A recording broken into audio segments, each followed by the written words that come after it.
bem. Outro item que ela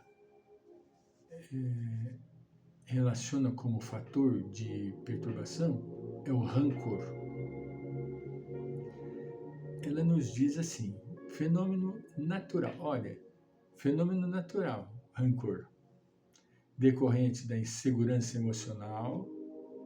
O rancor produz ácidos destruidores de alta potencialidade, que consomem a energia vital e abrem espaços intercelulares para a distonia e a instalação das doenças.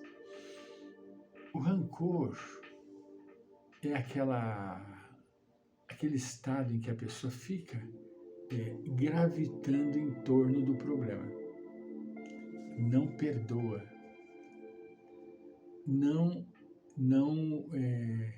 permite que abra possibilidades para se solucionar desse entulho, desse lixo psíquico-emocional.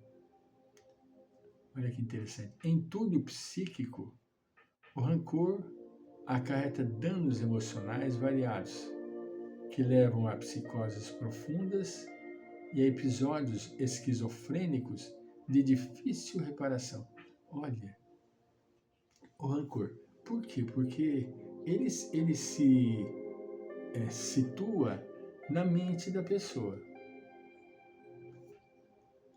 Dentro na mente, na caixa craniana, ele fica gravitando ali, roendo lenta e gradativamente, criando situações de todos os matizes e levando a pessoa no desgaste fisiopsíquico profundo. Por isso que leva a episódios mais variados das doenças mentais. Quando se faz uma anamnese, num caso de uma pessoa que está trazendo um distúrbio emocional, nós vamos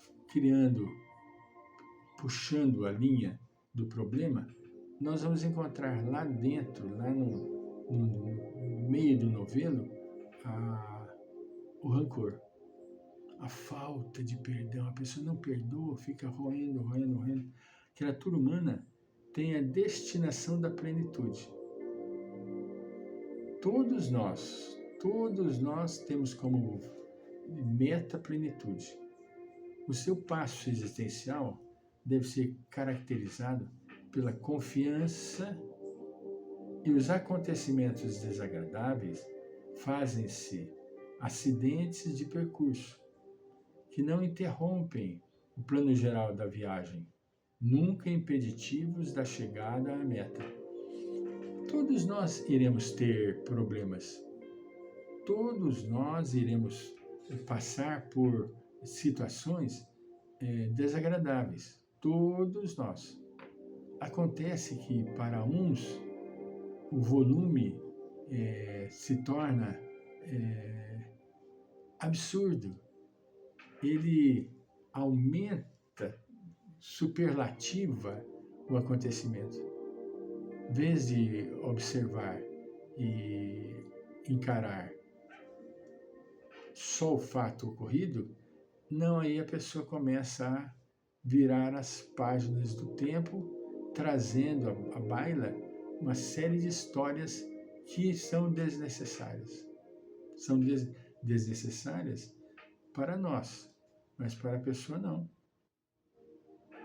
Por isso, continuou Joana, os acontecimentos impõem, quando negativos, a necessidade de uma catarse libertadora, a fim de não se transformarem em resíduos de mágoas e rancores, que de contínuo assume mais danoso contingente de ocorrência destrutiva.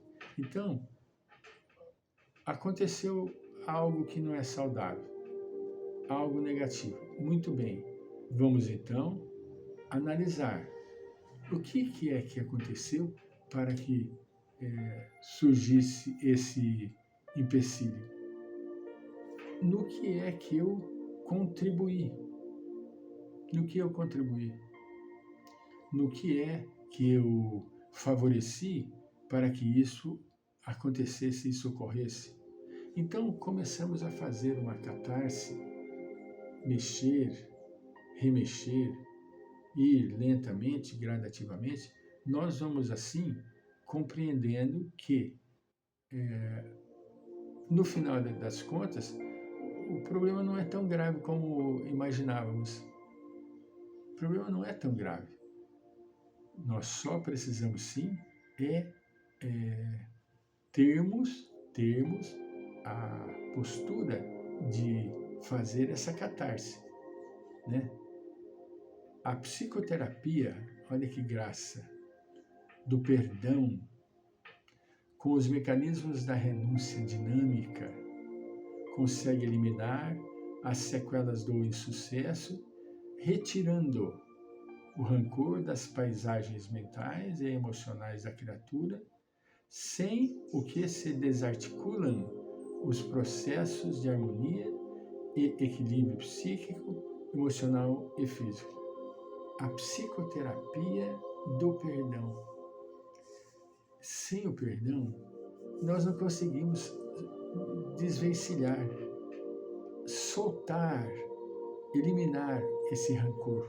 Porque o rancor é um ranço. É um ranço. O que é ranço, Francisco? Ranço. Eu vou dar um exemplo prático para vocês.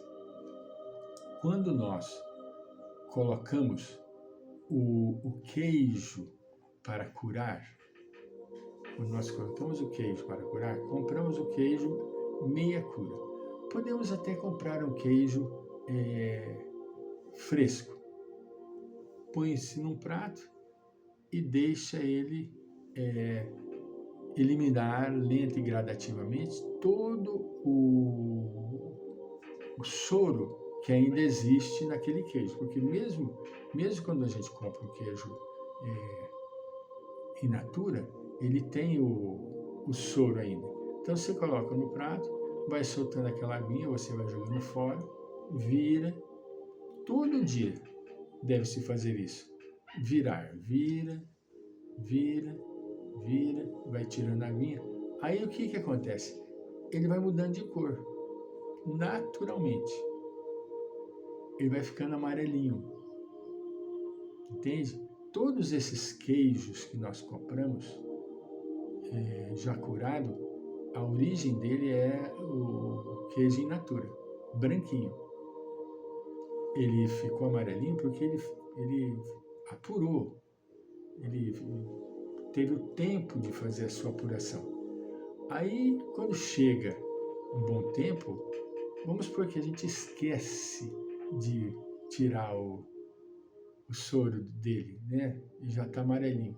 Aí ele cria em cima da casca uma camada de uma cerazinha de uma cor acinzentada. Isso é o ranço do queijo. Então o que a gente faz? A gente pega uma faca ou um raladorzinho e passa o raladorzinho na casca do queijo, tira toda aquela casquinha, a volta todinha dele, né? E aquele ranço, ele tem o paladar forte, que contamina, que passa para o queijo. Por isso que tem que tirar, né? Há pessoas que fazem isso e depois lava, seca bem sequinho e volta novamente a ficar de repouso, né? Muitos colocam em uma tábua de boa qualidade, né? Que não passe gosto, entende? E os queijinhos estão todos ali na tábua. É comum nós vermos em filme, eu já tive essa felicidade de ver uma indústria de queijos parmesão fazendo a apuração do queijo. É a coisa mais linda. aquela pilha de queijo, não um em cima do outro, um sobreposto ao outro, mas na tábua, entende? Separado por uma tábua, né? Para não arder, que é o termo que eles usam, que está ardido, está forte, né? Então é o ranço que nós trazemos na nossa figura emocional, que precisa ser tratado para não dar contaminar toda a tessitura emocional, psicológica. Contamina. O rancor é um fenômeno natural, como diz aqui, que produz ácidos destruidores. Joana é perfeita. E realmente esse ranço é fruto de um ácido. Voltaremos.